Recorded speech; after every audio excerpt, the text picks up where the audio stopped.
오늘 말씀 나누기 원하는데요. 출애굽기 28장 30절 말씀이에요. 출애굽기 28장 30절 말씀. 한 절밖에 없습니다. 자, 우리가 같이 한 목소리로 읽어보도록 할게요. 시작. 너는 우림과 둠밈을 판결 흉패 안에 넣어 아론이 여호와 앞에 들어갈 때에 그의 가슴에 붙이게 하라. 아론은 여호와 앞에서 이스라엘 자손의 흉패를 항상 그의 가슴에 붙일지니라. 아멘. 우리가 지난 시간에는 이 성막을 공부하면서 이제 하드웨어가 아닌 소프트웨어로 넘어왔는데, 그렇죠? 그래서 에봇도 배웠고, 지난주에는 판결 흉패에 대해서 함께 나눠봤습니다. 어떤 재료로 만들었는지, 어떤 디자인이었는지, 그리고 여기 박혀있는 12보석의 의미도 뭔지 우리가 함께 나눠봤어요. 근데 지난주에 얘기하기로는 이 판결 흉패가 어떤 소재고 어떤 모양이었어요? 그러니까 사실상 주머니였다. 뭐 에코백 같은 그런 느낌인 것 같아요. 주머니에 지나지 않았다.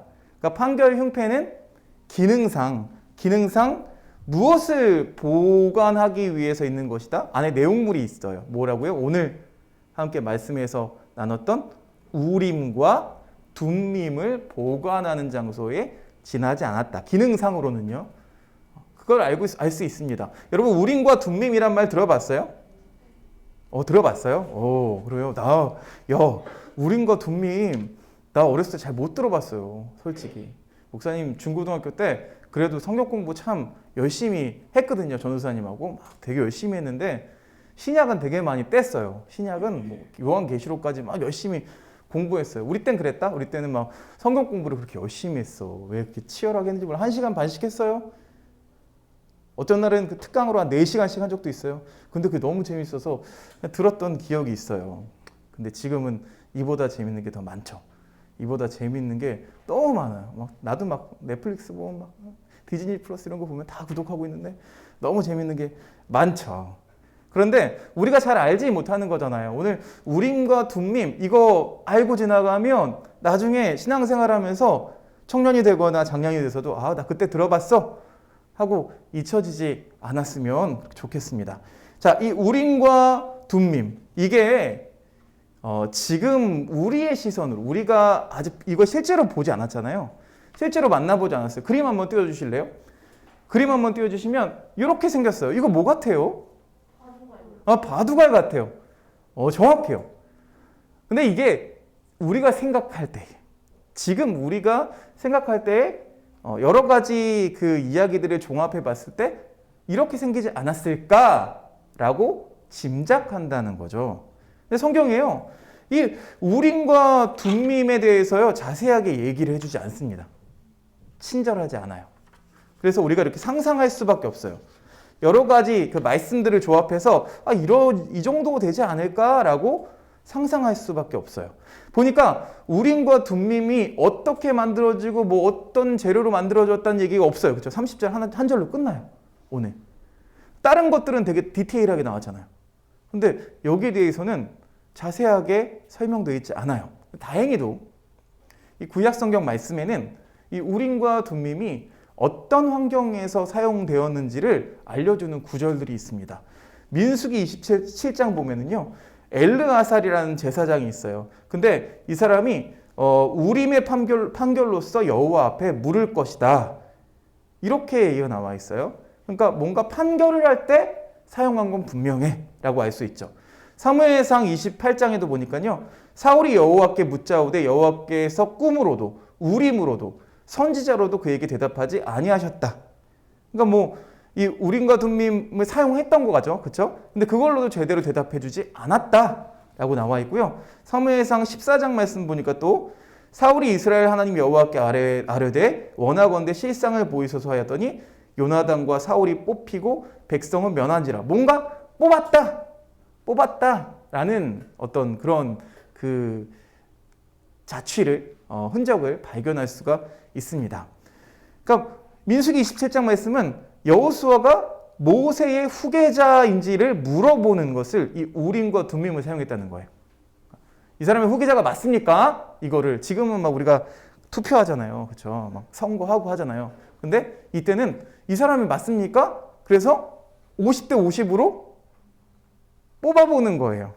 뽑아보는 겁니다. 그리고 사무엘상에도 다윗 죽이기에 환장했던 이 사울에게 하나님이 이 우림과 둠밈을 포함한 방법, 어떤 방법으로도 하나님이 말씀해 주지 않으셨다는 거고요. 그리고 사무엘상 14장은요. 사울이 밤에 블레셋 사람들을 추격할까요? 하고 하나님께 물었는데 이때도 응답하시지 않았다라는 거예요. 이런 용례들을 우리가 살펴보면 이 우림과 둠밈은 하나님의 뜻을 알아내는 어떤 방법이었다라는 것을 우리가 알 수 있죠. 고대인들은요, 지금도 있겠지만 고대인들은 이 신의 뜻을 알기 위해서 옆에 무당을 세워놓습니다. 그러니까 뭐 이거는 동서고금을 막론하고 우리나라 옛날에 그 뭐 주몽 뭐 이런 그 대하 드라마 같은 거 보면은요, 옆에 누가 있어요? 꼭 그렇게 점치는 사람들이 있어요. 뭐 하늘 별자리를 보고 점을 친다든지 뭐 이런 점치는 사람들이 있습니다.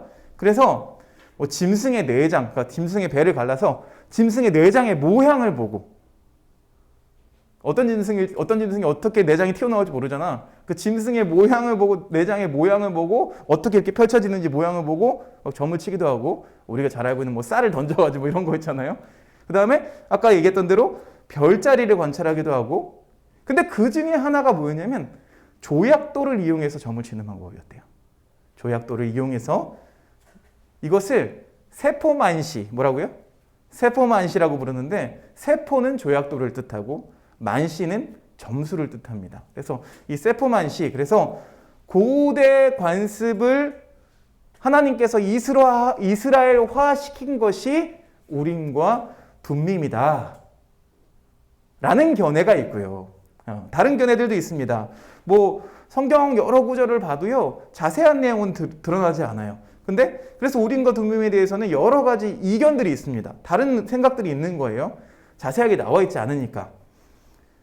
첫 번째로 어떤 다른 의견이 있냐면 이 모양에 관해서 통일된 의견이 없다는 거예요. 지금 보시기에는 바둑알 같이 생겼어요. 단추 같이 생겼어요. 근데 모양에 대해서 어떤 통일된 의견이 없어요. 다양해요. 다양합니다. 그리고 우림과 둠밈을 만들었다는 언급이 성경 어디에도 나와 있지 않아요. 그러니까 가공품이 아닌 거죠. 가공품이 아닌 뭐예요? 자연에서 얻어진 것이라는 것을 우리가 유추해 볼 수 있어요. 두 번째, 우림과 둠밈, 이름도 어렵지만 이 이름의 뜻이 좀 애매합니다. 왜냐하면 우리말 성경으로 풀이해 보면 우림은 빛, 둠밈은 완전함. 그러니까 예를 들면 여러분 보시면 색깔이 어때요? 흑과 백이죠. 흑과 백. 우리가 운동회 할 때도 천군, 백군. 나누기 쉽게, 알기 쉽게. 근데 뜻을 보니까 빛과 완전함. 그러면은 뭐 흰 돌을 꺼내도 좋은 것 같고, 그렇죠? 검은 돌을 꺼내도 나쁘지 않은 것 같지 않아요? 정확히 우리가 뭐 성과 악 이렇게 막 이분법이 아니라 뜻을 보면은 굉장히 애매해요. 그래서 뭐 예를 들면은 우림은 예고, 둠밈은 아니요 이렇게 해버리면 너무 쉬운데 뜻을 살펴보면 또 그렇지가 않다는 거예요. 그러니까 굉장히 어렵죠. 어려워요. 근데 이 일을 누가 했느냐? 이 일들을 우림과 둠밈을 아무리 봐도 이게 광물인 것 같다. 그러니까 우리가 지금 눈으로 보이는 것처럼 우림은 흰색 광물인 것 같고 둠밈은 검은색 광물인 것 같다.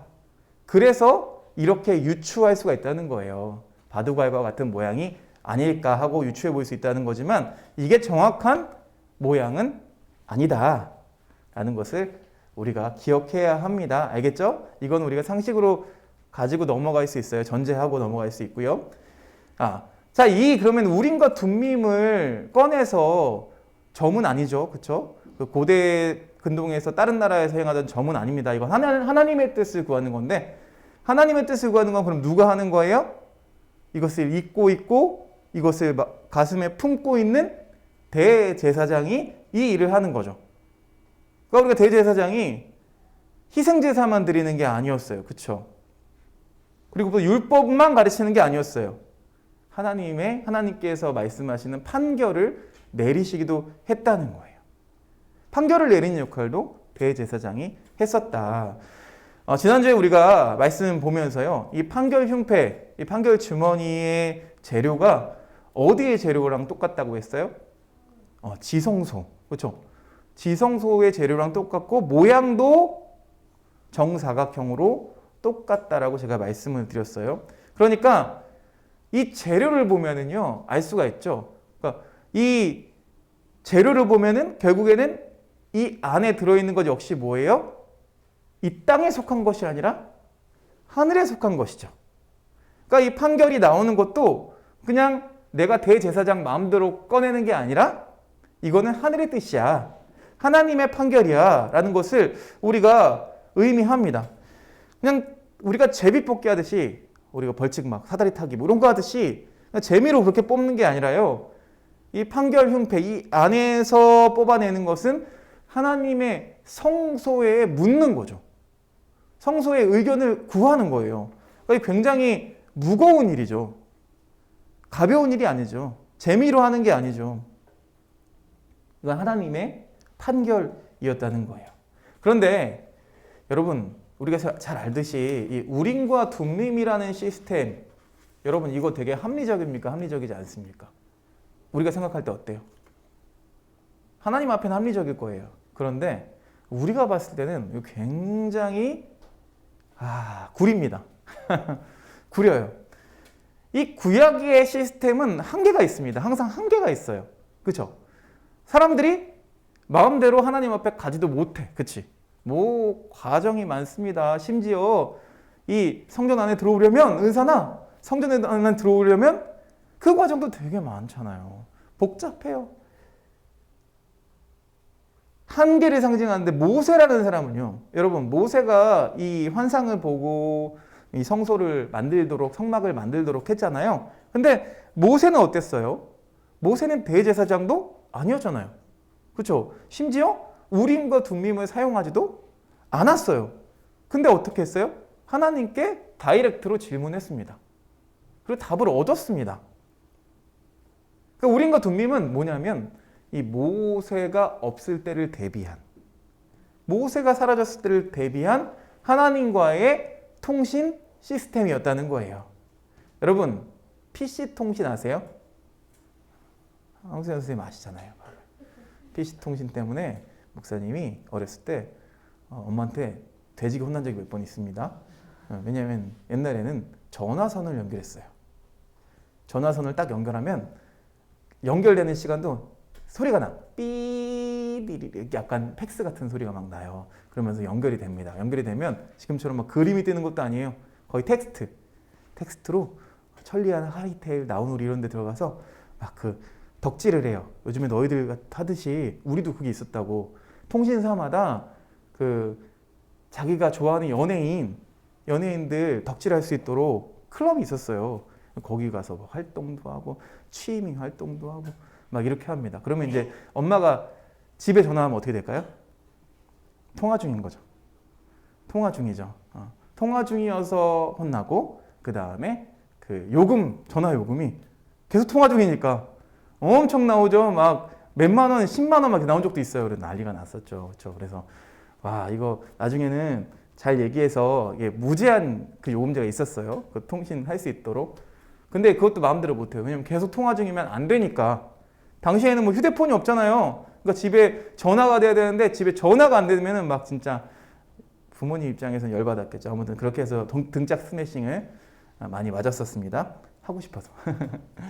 여러분, 그 PC통신 그것도 참 즐거운 기억이었지만 답답하죠. 지금 생각해보면 답답하죠. 옛날에는 여러분 친구들 만나려면 어떻게 해야 돼요? 집 전화해야 돼요. 그러면은 거기 희준의 집이죠? 그러면 희준의 아빠가 아니 우리 집인데 이렇게 얘기하시죠. 아버지 중에 장난치시는 분들이 있었어요. 그렇게 안 바꿔주고 막. 특히 또 이제 여자친구 전화하면 여자친구가 직접 받으면 좋은데 부모님이 받으면 놀라서 끊고 막 이랬던 기억이 있습니다. 통해서 연락해서 약속을 잡아야 돼. 약속 잡아서 그 시간에 또 맞춰야 돼. 지금처럼 늦으면 늦는다고 말도 못해. 그럼 뭐 늦으면 막 1시간이고 2시간이고 기다리는 거예요. 삐삐 치면서 빨리빨리 이거 치면서 그래서 공중전화 옆에서 많이 만났던 그런 기억이 있습니다. 옛날 얘기 라떼. 자, 죄송해요. 모세는 어떤 선지자였어요? 하나님과 직통으로 하나님과 소통할 수 있는 그런 선지자였어요. 그러니까 모세 사후에, 모세가 죽은 이후에는 이 성막과 성전 이게 운영될 때에는요, 직접 연결할 수 없으니까 바로 이런 시스템이 필요했다는 거예요. 그런데 나중에 바벨론이 침략해서 이 솔로몬 성전이 다 무너집니다. 그 이후에 이 우림과 둠밈 시스템이 사라집니다. 없어져요. 나중에 제2성전을 지을 때도 우림과 둠밈이 없어집니다. 이 시스템이 사라져요. 그리고 나서 계속 없이 이어져 오다 하나님의 뜻을 알 수가 없죠. 그렇죠? 하나님의 뜻을 알 수가 없어요. 그런 시스템으로 이어져 오다가 이제 신약 시대로 옮겨옵니다. 신약 시대를 여전히 우리가 살고 있어요. 근데 신약 시대에 있어서 우리들에게 우림과 둠밈은 어떤 의미가 있을까요? 이제 없어졌으니까 끝난 거 아니에요? 옛날 거 아니에요? 저거 구린 거 아니에요? 옛날 거? 목사님이 얘기하는 그 PC 통신 같은 거 아니에요? 이렇게 얘기할 수 있죠. 근데 이 우림과 둠밈이 이 신약 시대를 거치면서 변화되었다는 거죠. 성경에는요, 신약 성경에는 우림과 둠밈에 대해서 전혀 언급하지는 않아요. 그런데 여전히 하나님의 뜻을 묻고 또 응답받는 역사가 계속해서 이어져 왔죠. 신약 성경 보면은요, 우림과 둠밈이라는 말은 등장하지 않지만 이스라엘 백성들이 계속해서 제비뽑기를 통해서 하나님의 판결을 받은 것을 우리가 찾아낼 수가 있어요. 사도행전 1장에 보면은요, 1장 볼까요? 한번. 자, 이런 내용이 있습니다. 그들이 기도하여 이르되 무사람의 마음을 아시는 주여 이 두 사람 중에 누가 주님께 택하신 바 되어 봉사와 사도의 직무를 대신할 자인지를 보이시옵소서. 그래서 제비를 뽑아서 누가 뽑혀요? 가룟 유다가 죽고 난 이후에 마띠아라는 사도가 뽑히게 되죠.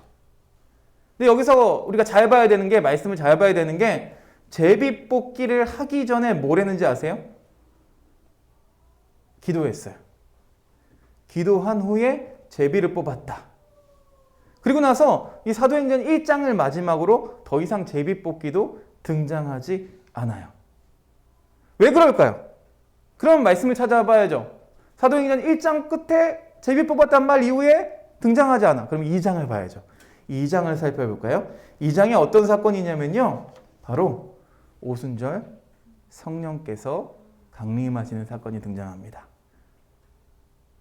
그러니까 신약 시대를 살아가는 우리에게 가장 큰 복은 뭐예요, 여러분? 하나님 아버지랑 자유롭게 소통할 수 있는 권세예요. 옛날에는 우리가 기도해도 우리의 기도는 먹히지가 않아요. 여전히 지금도 카톨릭에는, 그렇죠? 성당에는 뭐가 있어요? 고해 성사가 있어요. 신부님을 통해서 올라가야 돼요. 그 죄를 고백하는 것도 우리가 그냥 고백하면 되잖아요. 하나님 죄송해요. 제가 오늘 또 윤호를 때렸어요. 뭐 이런 거 있잖아요. 그런 것도 직접 얘기해야 되는데, 직접 얘기할 수 있는데 카톨릭은 거쳐서 해야 돼요. 근데 지금 우리는 어때요? 하나님을 믿는 우리는 직접 다이렉트로 소통할 수 있게 됐어요. 신약 성도들이 하나님 아버지랑 어떻게 이렇게 소통할 수 있는 권리를 누릴 수 있게 되었습니까? 바로 예수님이 보내주신 이 성령님을 통해서, 영이신 예수님, 영이신 하나님, 성령님을 통해서 우리가 소통할 수 있게 되었다는 거죠. 인간에게는 신앙이, 저에게는 단지 신기술이 있을 뿐이에요. 그러게요. 인간에는 신앙이 있고, 시리가 되게 철학적인 말을 한다, 갑자기.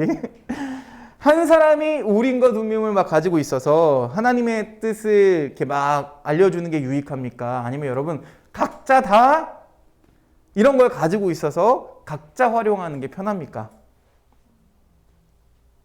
각자 가지고 있는 게 편하죠. 그렇죠? 그게 얼마나 간편해요.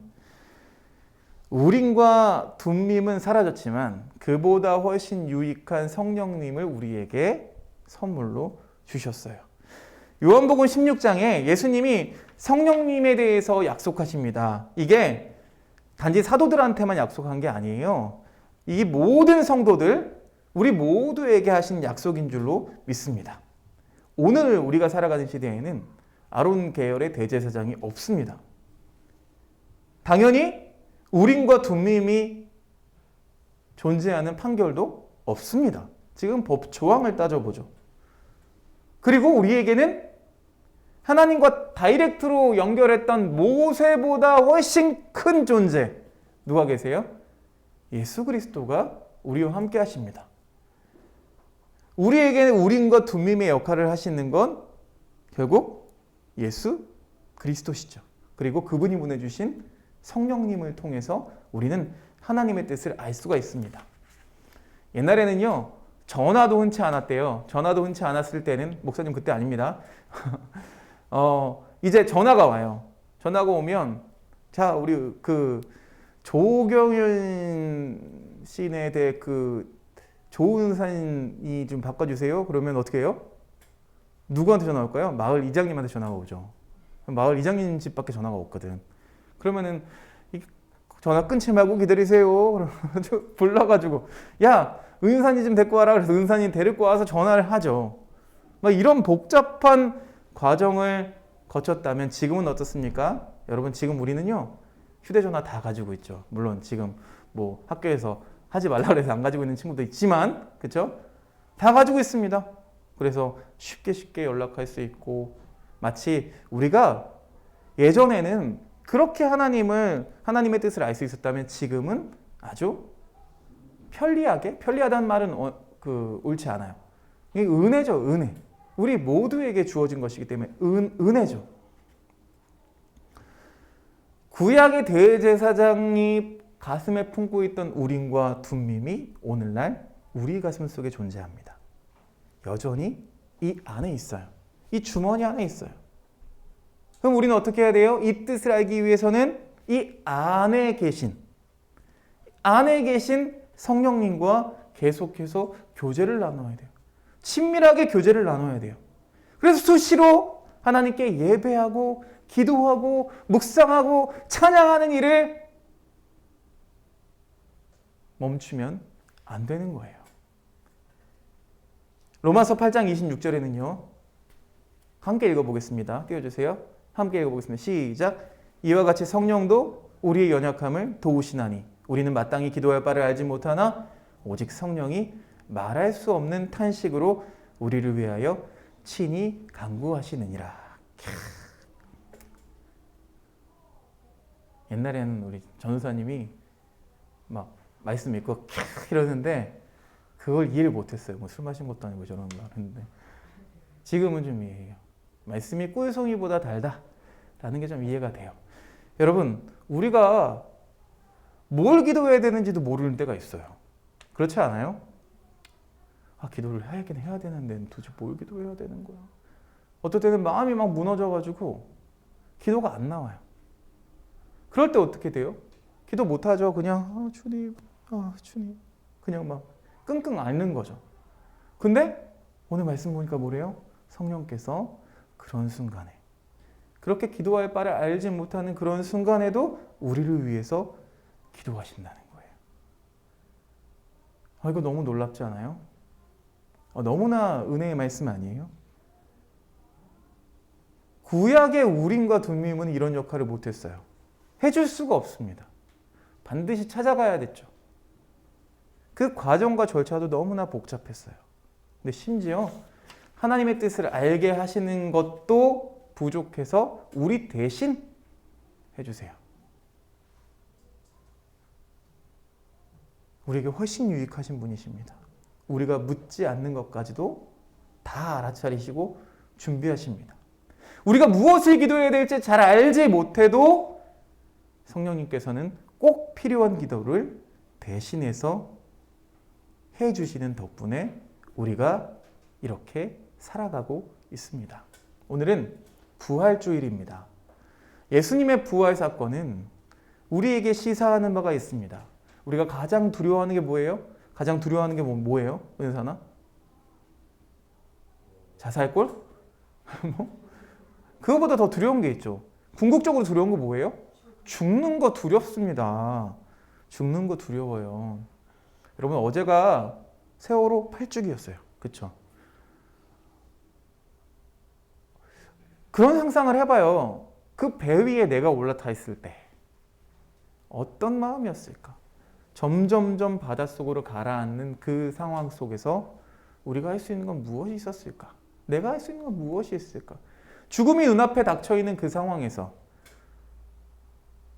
그 죽음에 굴복할 수밖에 없는 그런 상황 속에서 너무나 두렵고 암담한 그 상황 속에서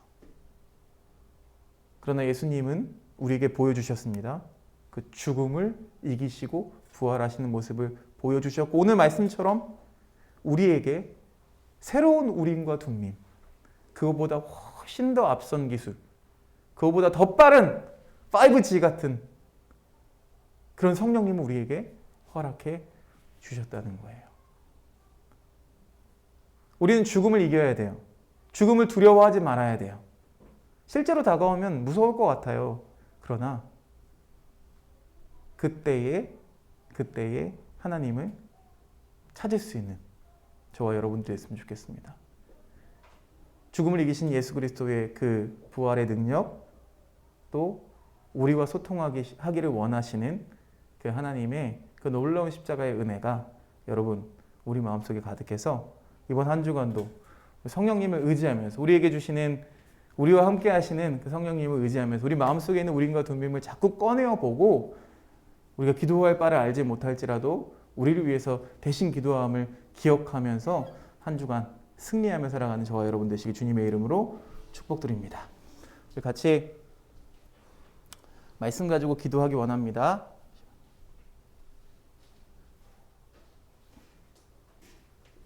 오늘은요, 한번 띄워주세요. 네. 기도 제목 띄워주세요. 자, 우리가 함께 기도해야 될 것, 우리의 미래가 정해지는 것은 돈이나 어떤 명예나 이런 것들로 우리의 미래가 정해질 수가 없죠. 그렇죠? 우리의 미래는요, 그러니까 점을 본다는 건 미래를 바라보는 거잖아요. 미래를 막 예상하는 거잖아요. 근데 우리의 미래는 누구에게 달려 있어요? 제재상이신 예수님. 예수님, 우리 안에 계신 예수님. 이 예수님을 붙잡고 우리가 나아가야 될 줄 믿습니다. 이번 한 주간 우림과 둠림이신 예수님, 내 안에 계신 성령님 꼭 붙잡게 해달라고 우리 같이 기도하면서 주님 앞에 기도하며 나아갑니다. 같이 기도하겠습니다. 주님 감사합니다. 하나님, 우리 마음에 찾아오셔서 우리가 아버지 하나님 죄인 되었을 때에 그 십자가의 은혜로 우리를 구속해 주시고 이제는 우리에게 특별한 선물 우림과 둠림을 우리 안에 심어주시니 감사합니다. 내 안에 예수 그리스도가 살아계십니다. 내 안에 성령님이 살아계십니다. 그 성령님을 붙잡고 승리하며 살아갈 수 있도록 인도해 주시옵소서. 우리가 앞길을 알지 못하여도 하나님 우리가 기도할 바를 알지 못하여도 하나님 우리를 위해서 성령께서 대신 기도하고 계심을 대신 싸우고 계심을 믿고 의지하며 살아갈 수 있도록 주님 인도해 주시옵소서. 그것이 믿음입니다. 그것이 믿음입니다. 주님 우리 안에 정말 작은 믿음이 있다면 겨자씨와 같은 작은 믿음이 있다면 하나님 그 믿음을 통해서도 일하실 줄 믿사오니 하나님 우리 친구들 그 삶 가운데에 우리의 삶 가운데에 하나님 함께 해주시고 아버지 다른 것을 의지하는 것이 아니라 돈이나 명예나 인기나 다른 것들을 의지하는 것이 아니라 오직 하나님 내 안에 계신 내 안에서 바른 길을 안내해 주시고 우리를 보호하시고 우리와 함께 하시는 그 성령님을 의지하여서 살아갈 수 있는 우리 모두가 될 수 있도록 주님 인도해 주시옵소서. 오 주님 감사합니다. 주님 감사합니다.